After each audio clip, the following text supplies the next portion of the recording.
Hi, I'm Dana Sparks, broker of Maximum One Greater Atlanta Realtors, and this week's contract tip has to do with seller costs associated with the buyer getting a VA loan or an FHA loan. When you are working with a seller and you get an offer and the type of financing that the buyer is getting is a VA or FHA loan, please make sure that you go over the costs associated that the seller will have to pay part of the buyer's loan. So for example, on the VA loan, there are, let's just do both of them first. On the VA loan, there are several items of cost that the seller is required to pay in the contract, and there are certain fees that for a borrower getting a VA loan, the borrower cannot pay. So in the contract, on the VA loan contingency exhibit, and this is in both the GAR exhibits and on the RE forms exhibit. So the VA loan provisions are the same regardless of which contract package you are using.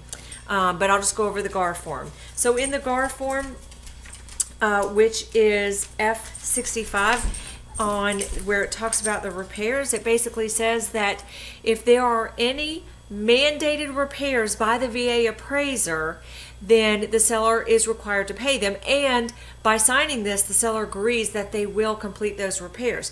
Now, the buyer and seller negotiate X amount of dollars for the repairs not to exceed that amount. So if the repairs do exceed that amount, then the seller has the option to terminate the contract. Again, this is not the buyer's independent home inspection. These are VA mandated repairs per the VA appraisal.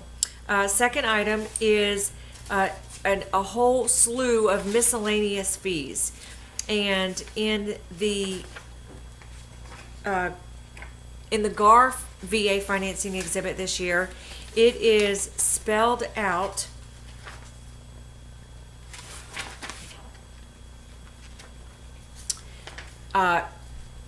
it says, notwithstanding any provisions to the contrary, the seller shall pay all of the following amounts to the extent that the same are charged as part of the transaction. So there's a whole list of these fees, and then the next section is these are or are not included as part of closing costs. But some of these fees we've already talked about in previous videos, that on a VA, with a buyer getting a VA loan, the seller must pay for the termite letter.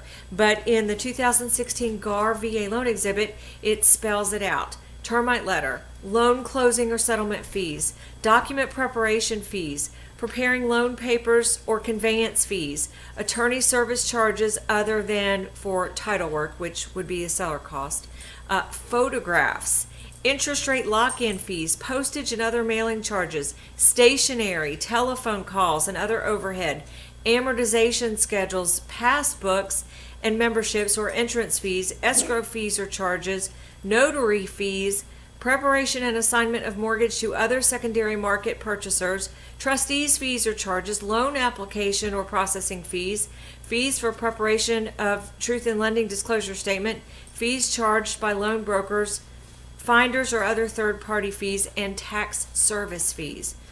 That's A, paragraph 13A. 13B says any other fees, costs, or charges not permitted or allowed by the VA to be paid by the borrower.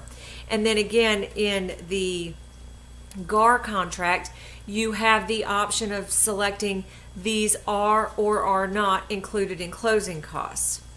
The only difference between the VA and FHA loan exhibits in GAR versus the RE forms, in the RE forms you select these are included in closing costs. If it says not included in closing costs, then the seller is agreeing to pay these fees for the buyer on top of the closing cost contribution they've already agreed to make. The next item are if there are any improvements to the property less than 1 year old, then the VA may require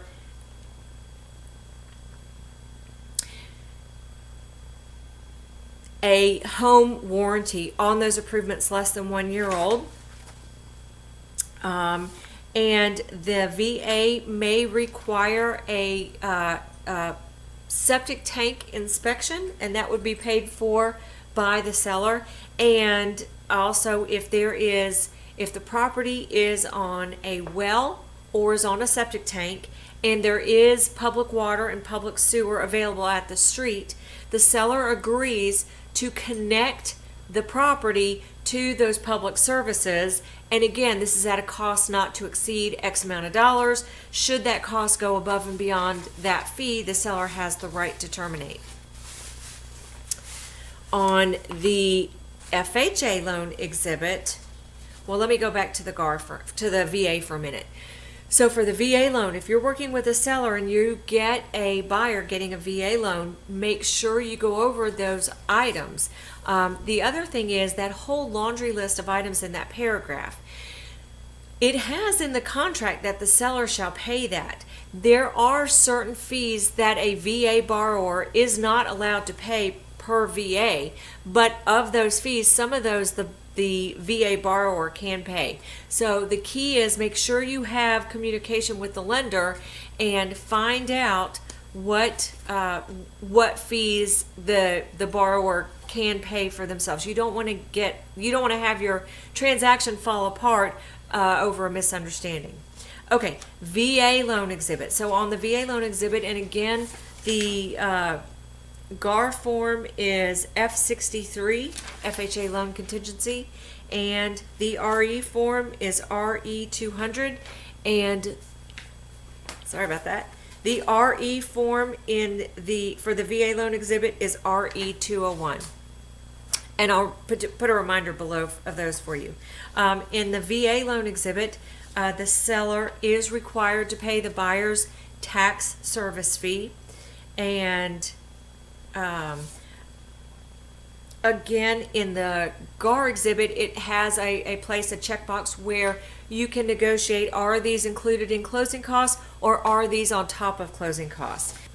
And then repairs, and again, these are not repairs from a buyer's independent home inspection, but these are repairs mandated by an FHA appraiser, and it states any repairs required in the FHA commitment shall be completed and paid for by blank, and in the FHA you can put buyer or seller prior to closing, provided that such repairs do not exceed X amount of dollars in costs. So make sure that you negotiate which party will be paying for those and the ultimate price not to go over in cost. And again, that's where and they have to be complete prior to closing unless the buyer's getting a 203K loan program, and that's a discussion for another day. The other item will be a septic and well inspection. Seller shall pay the cost of any lender-imposed inspections, and that's on the VA too. Those are just if those inspections are required by the lender. Lender-imposed inspections to the septic tank and well system. And then similar to the VA, any improvements that are less than 1 year old, the FHA lender, may require the seller to pay for a home warranty letter. And again, same thing with the public water and public sewer. If the property is not connected and those services are available at the street, then the property must be connected. And in the FHA loan, it says blank, meaning buyer or seller, agrees to pay the cost of said connection not to exceed X amount of dollars. Or it has a place for the parties to split it. Buyer to pay X amount and seller to pay X amount.